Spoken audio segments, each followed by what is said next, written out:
Have you ever felt invisible? Like no matter how hard you work, nobody sees you? Grace felt that way every single day. She was drowning in medical bills, exhausted from double shifts, and one mistake away from losing everything. Then came the night that changed it all. The night a woman in a 20,000-pound dress slapped her in front of everyone.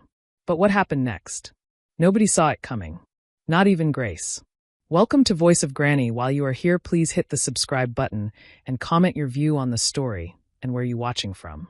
Let me tell you about a moment that changed everything. A moment when one person's cruelty became another person's freedom. This happened in London, at a restaurant so fancy that even the air felt expensive. But this story isn't really about the restaurant.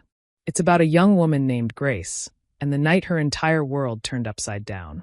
Grace Miller was 24 years old, but if you looked into her eyes, you'd see someone much older. Life has a way of aging us when we carry too much weight on our shoulders. And Grace? She was carrying the world. Every morning, Grace woke up in a tiny flat in East London. The walls were thin. The heating barely worked. But it was home. More importantly, it was where her mum lived. Her mum, who was sick. The kind of sick that doesn't go away. The kind that costs money. So much money.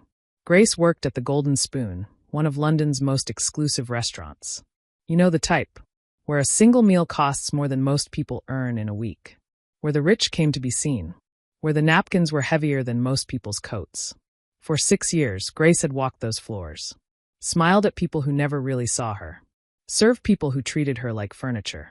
But she did it because every pound she earned bought her mum another day of medicine. Another month of rent. Another moment of hope. The staff at the Golden Spoon weren't treated well. The manager, a man named Vincent, ran the place like a prison warden. He was the kind of man who thought being cruel made him powerful. He shouted. He threatened. He made people feel small because somewhere deep inside, he felt small too. But Grace never complained. She couldn't afford to. Her younger sister, Lily, was in university. Her mum needed constant care. Grace was the only one holding their little family together. So she swallowed her pride. She ignored the exhaustion. She kept moving forward because stopping meant everything would fall apart. On this particular evening, the restaurant was buzzing with nervous energy.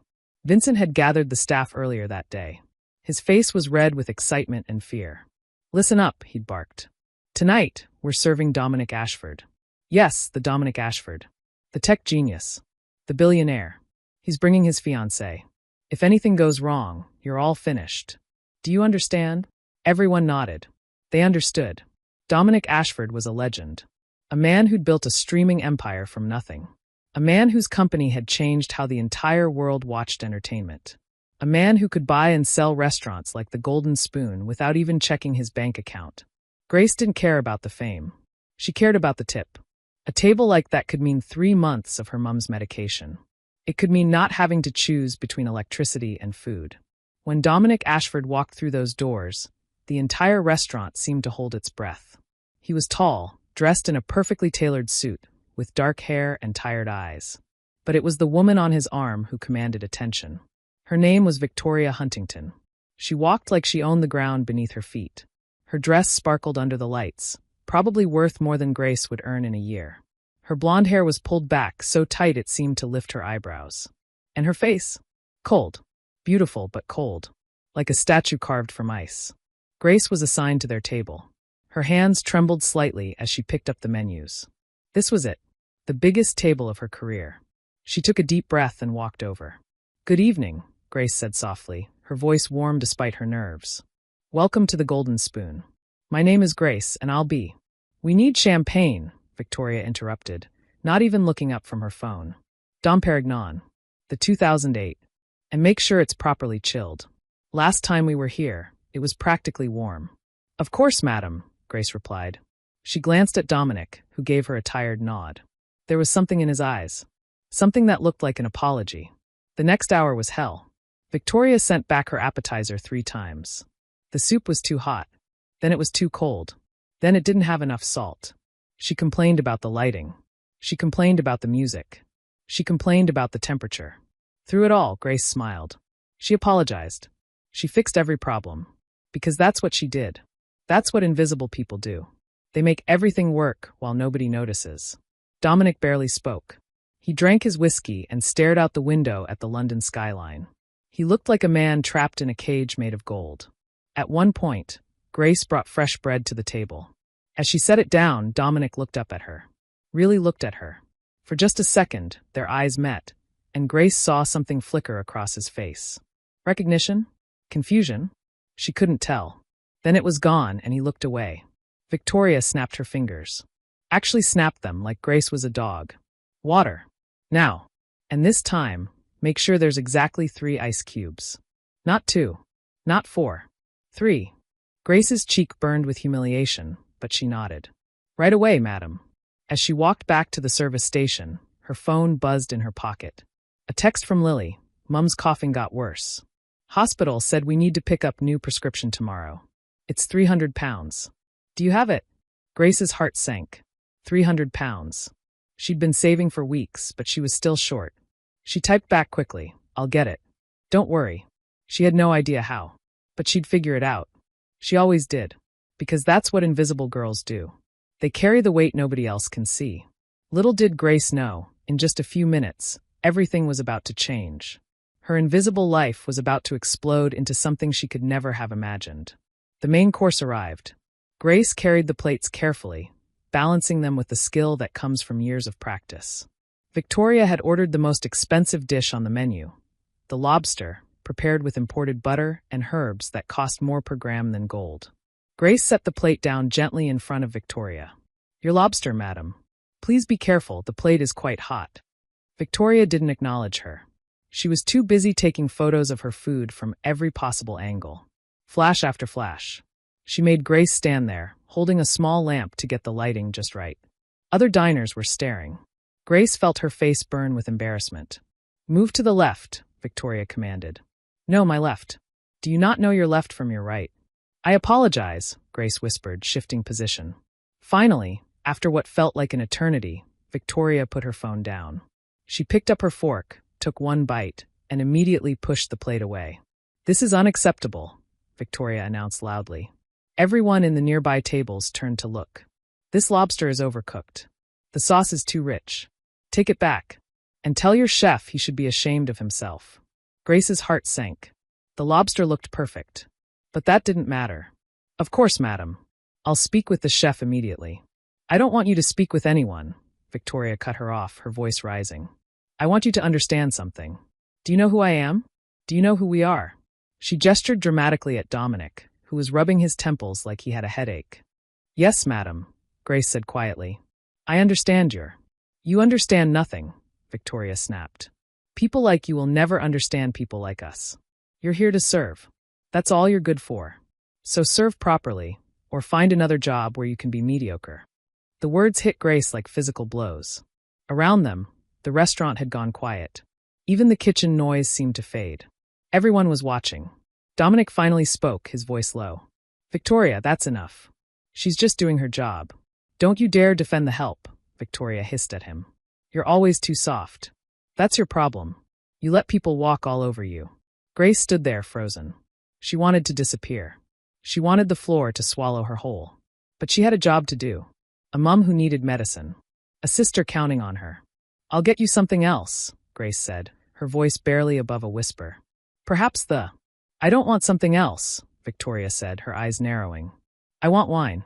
That bottle. She pointed at the most expensive red wine on the menu. Pour it. And don't mess it up. Grace nodded. She went to the wine storage and carefully retrieved the bottle. It was worth £2,000. Her hands shook slightly as she carried it back. This bottle of wine cost more than 6 months of her mum's medication. The thought made her dizzy. She approached the table carefully. Dominic was staring out the window again, looking miserable. Victoria was on her phone, typing furiously, probably complaining about the restaurant to her thousands of followers. Grace began to pour the wine into Victoria's glass. Slowly, carefully, the dark red liquid flowed smoothly. Then Victoria moved. Without warning, without even looking, Victoria flung her arm up in a dramatic gesture while talking. I just don't understand why you won't buy me the villa in Spain, Dominic. It's not like you can't afford. Her arm hit Grace's wrist. Hard. Everything happened in slow motion. The bottle tipped. The wine arched through the air like a crimson wave. and it splashed directly across Victoria's chest, soaking into her sparkling dress. The entire restaurant went silent. Not the polite quiet from before. This was the silence of shock. The silence before an explosion. Grace stood frozen, the nearly empty bottle still in her hand. Her mind was screaming. The dress. The job. The medicine. Everything flashed before her eyes. "I'm so sorry," Grace gasped, reaching for a napkin. "It was an accident, I didn't mean. Don't touch me." Victoria's scream could have shattered glass. She leapt up from her chair, knocking it backward with a crash. "You stupid, clumsy idiot.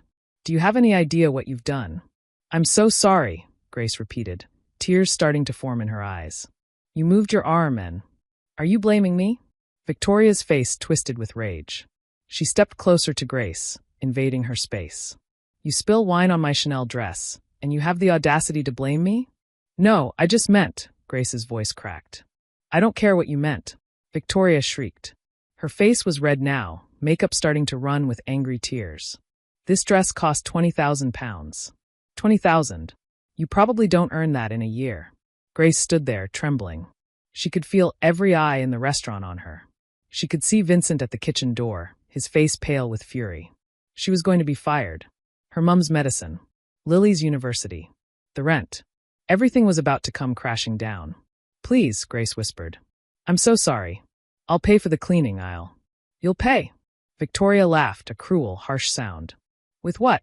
Your pathetic tips? You're nothing. Nothing. You're just a stupid little waitress who's too incompetent to even pour wine properly." Dominic stood up. "Victoria, stop it. That's enough." "No, it's not enough," Victoria spun toward him. "I want her fired. I want her arrested. I want..." Then she turned back to Grace. Her hand rose up. And before anyone could react, before Grace could even blink, Victoria's palm connected with Grace's face. Slap. The sound echoed through the golden spoon like a gunshot. Grace's head snapped to the side. Pain exploded across her cheek. She stumbled backward, her hand flying to her face. The restaurant wasn't just silent anymore. It was frozen, like time itself had stopped. Grace stood there, tears streaming down her face, holding her burning cheek. She waited for Vincent to fire her. She waited for security to throw her out. She waited for her world to end. But the first person to move wasn't Vincent. It wasn't security. It was Dominic Ashford. And what he did next would change everything. Dominic Ashford moved slowly. He placed his whiskey glass down on the table with such careful precision that it made no sound. Then he stood up, all 6 feet 2 inches of him, and the temperature in the room seemed to drop. He didn't look at Victoria. Not yet. First, he looked at Grace. Really looked at her. His blue eyes scanned her face, the red handprint forming on her pale cheek, the tears streaming down, the way she was trembling but still standing. Still trying to be professional even as her world collapsed. Then Dominic reached into his jacket pocket. He pulled out a white handkerchief, pressed and perfect. He held it out to Grace. "Are you all right?" His voice was soft, but it carried across the silent restaurant. Grace stared at the handkerchief, confused. Was this some kind of trick? Some kind of test? She took it with shaking fingers. I'm fine, sir," she whispered. "I'm so sorry about the dress. I'll pay for it somehow, I promise." "Stop apologizing," Dominic said firmly.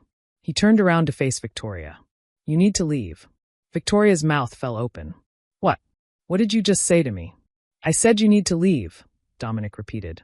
His voice was louder now, carrying to every corner of the golden spoon. "This is over. We're over." The restaurant erupted in whispers. People were pulling out their phones. This was about to be everywhere. "You can't be serious," Victoria laughed nervously, looking around at all the watching eyes. "Julian, everyone's watching. Stop making a scene. We can discuss this at home." "No," Dominic said simply. "We're not going home. There is no home. Not anymore." He reached into his jacket again. This time, he pulled out a small velvet box. Victoria's eyes lit up immediately, her anger vanishing like smoke. "Oh, Dominic," she breathed, her whole demeanor changing. "You brought the ring? The upgraded one we talked about." Dominic opened the box. It was empty. Victoria's face fell. I don't understand." "I returned the ring 3 days ago," Dominic said coldly. "I was planning to end this tonight. Privately. Quietly. I was going to be a gentleman about it. But after what you just did..." He gestured toward Grace. "You don't deserve a gentleman. You can't break up with me," Victoria's voice rose to a shriek. The wedding is in 6 weeks. The invitations are sent. Do you know how much my father spent on the venue? Do you know who I am? I know exactly who you are, Dominic said. His voice was like ice. I've known for months. I've watched you belittle waiters, scream at drivers, mock my assistants behind their backs. I told myself you were just stressed. That planning a wedding was hard. But tonight you crossed a line. You hit someone. You assaulted someone who was just trying to do her job. He looked back at Grace, who was still standing there in shock, clutching the handkerchief to her burning cheek. What's your full name? He asked her gently. Grace's voice was barely a whisper. Grace. Grace Miller. Dominic froze. His eyes widened. He stepped closer, studying her face more carefully, looking past the tears, past the exhaustion, past the pain. Miller, he repeated slowly. Grace Miller. From Oakwood Secondary School. Grace blinked, confused. Yes, but how did you? Oh my God, Dominic breathed. A strange expression crossed his face. Recognition mixed with disbelief, shame mixed with wonder. Grace. It's me. Dominic Hayes. From school. Grace stared at him. Dominic Hayes. The name hit her like a wave. The quiet boy who used to sit alone in the library. The one who wore the same worn-out trainers every day. The one the other kids picked on because his mom couldn't afford the right uniform. The one Grace had shared her lunch with every day for 3 years. Dom, Grace whispered. Little Dom Hayes? But you didn't have money. Dominic finished, a sad smile on his face. No, I didn't. I barely had anything. Until you. The restaurant was completely silent now. Even Victoria had stopped shrieking, staring between them in confusion and growing horror. Dominic turned to address the entire room. His voice carried authority now, the voice of a man who'd built an empire. This woman, he pointed at Grace, is the reason I'm standing here today. When I was 14 years old, I was nobody. Less than nobody. I was the poor kid. The one everyone ignored. I went to school hungry most days because my mom was working 3 jobs just to keep a roof over our heads. He looked at Grace, his eyes shining. But Grace saw me.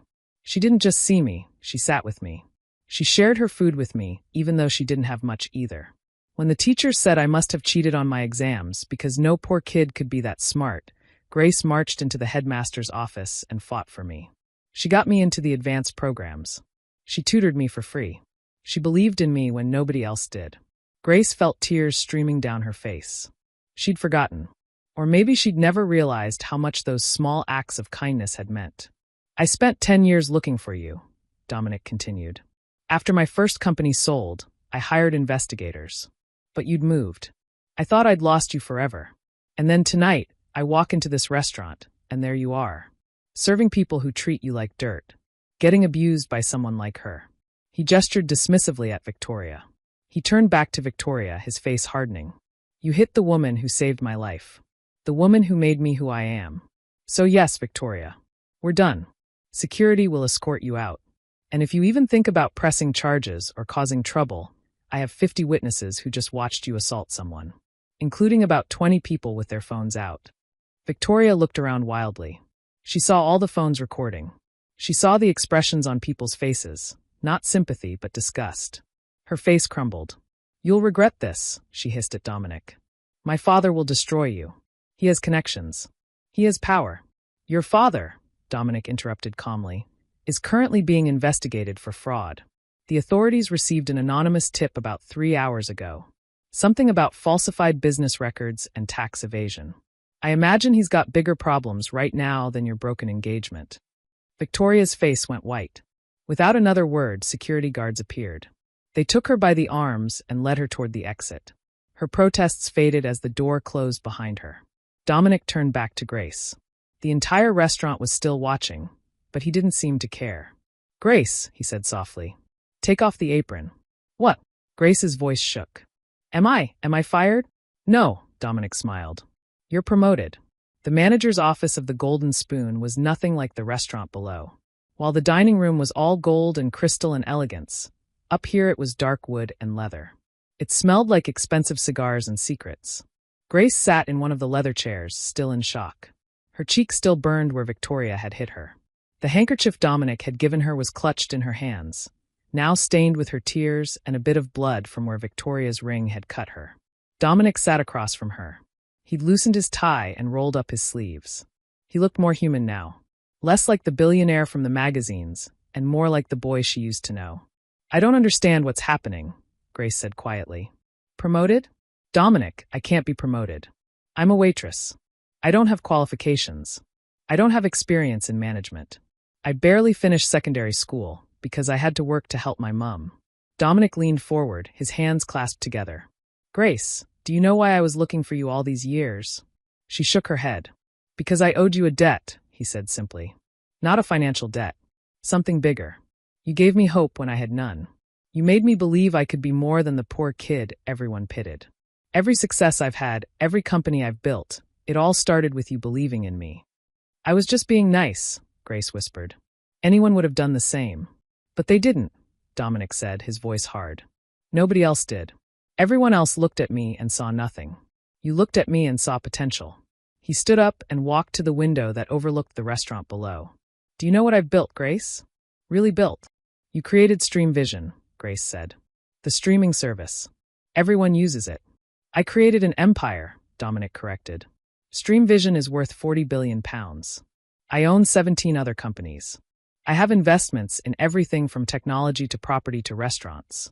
He turned to look at her. Including this one. As of 30 minutes ago, I bought the Golden Spoon. Grace's eyes widened. You bought the restaurant? Just now. While we were sitting here. I made one phone call, Dominic said. The owner has been trying to sell for months. He was thrilled to get my offer. The paperwork will take a few days, but it's done. He smiled. And my first act as owner is to fire Vincent. Vincent, Grace repeated. Your manager, Dominic said. Or rather, your former manager. He's been stealing from this place for years. I had my people do a quick audit while we've been talking. He's been paying inflated prices to fake suppliers and pocketing the difference.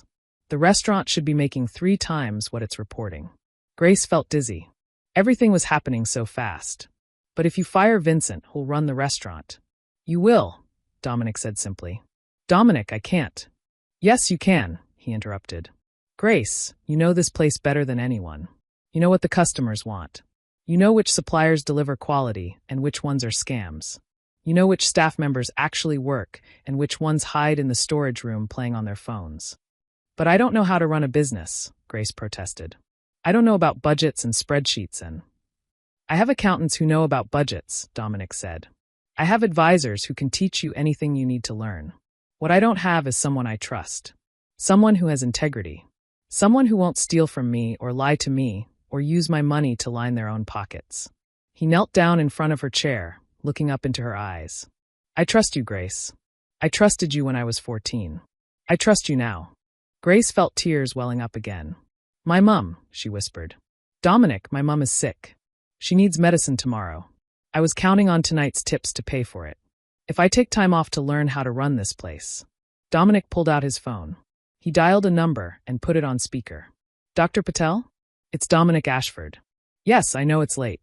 I need you to make a house call. Tonight. He looked at Grace. What's your address? Grace gave him the address of their tiny East London flat, her voice shaking. Yes, that's the one, Dominic said into the phone. Patient name is. He looked at Grace. Margaret Miller, Grace whispered. She has chronic respiratory disease. The medications are on the kitchen counter. Margaret Miller. Chronic respiratory issues, Dominic repeated. I want a full examination. I want the best treatment plan available. Cost is not a factor. Bill everything to my personal account. You'll be there in 20 minutes? Excellent. He hung up. Grace was sobbing now, but not from sadness. From relief. From overwhelming, crushing relief. Dr. Patel is the best respiratory specialist in London, Dominic said gently. He'll take care of your mum. And Grace? I'm not just paying for tomorrow's medicine. I'm covering all her medical expenses. Everything. For as long as she needs. I can't let you do that, Grace protested weakly. It's too much. I can't accept.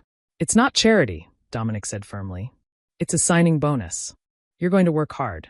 You're going to rebuild this restaurant. You're going to make it better than it's ever been. And in return, you get a proper salary, benefits, and the security to know your family is taken care of. He smiled. Besides, you shared your sandwiches with me for 3 years. I think I can cover some medical bills.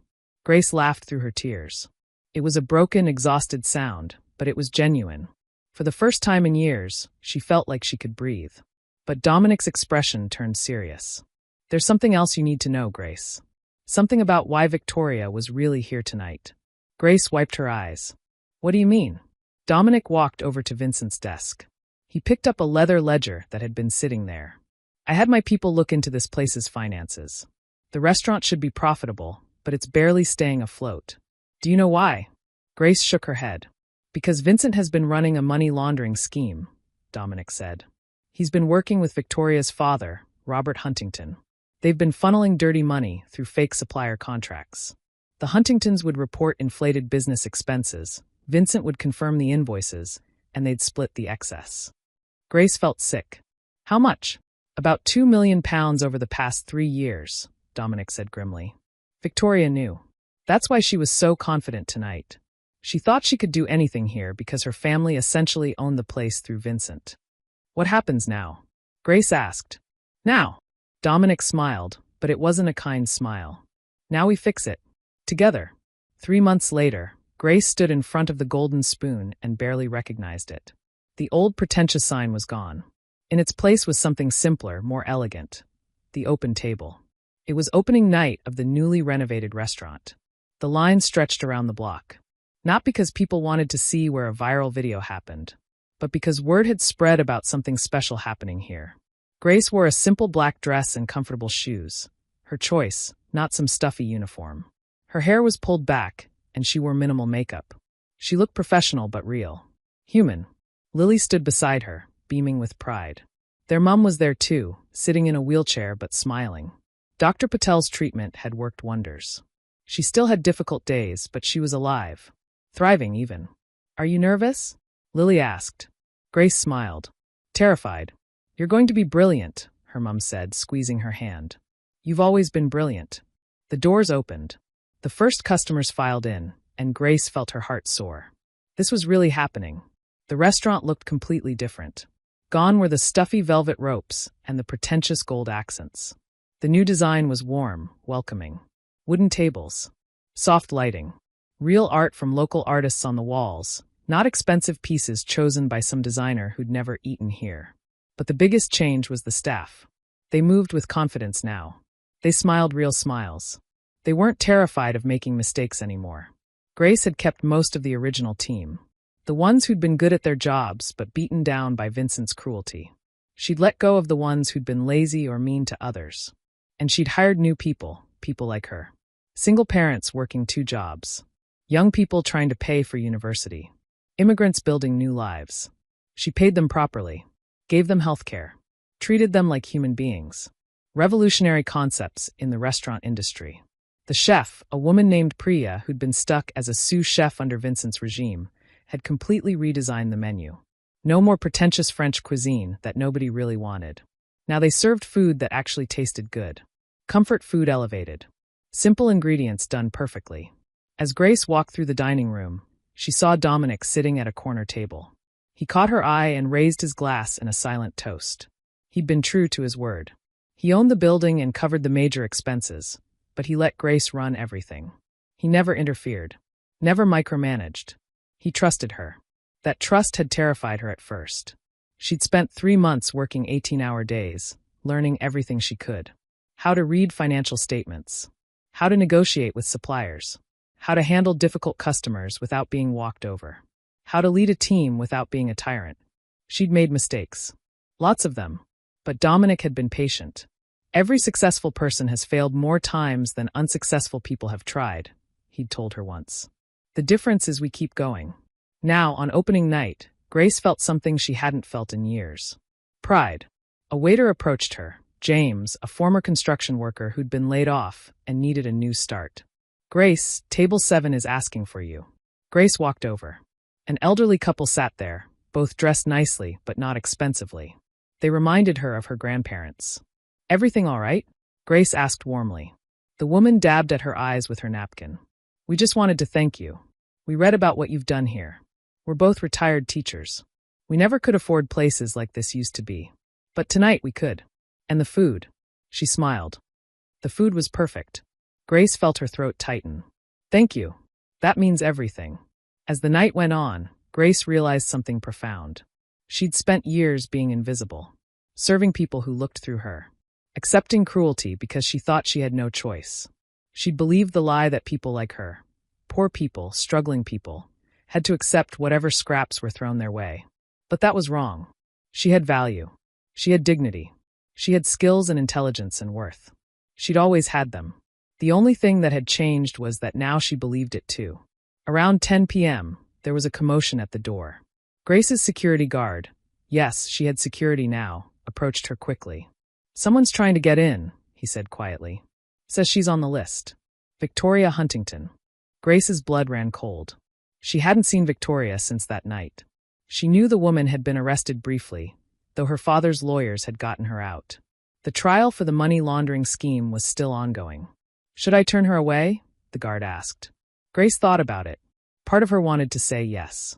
Wanted to refuse entry, to make Victoria feel how it felt to be rejected and humiliated.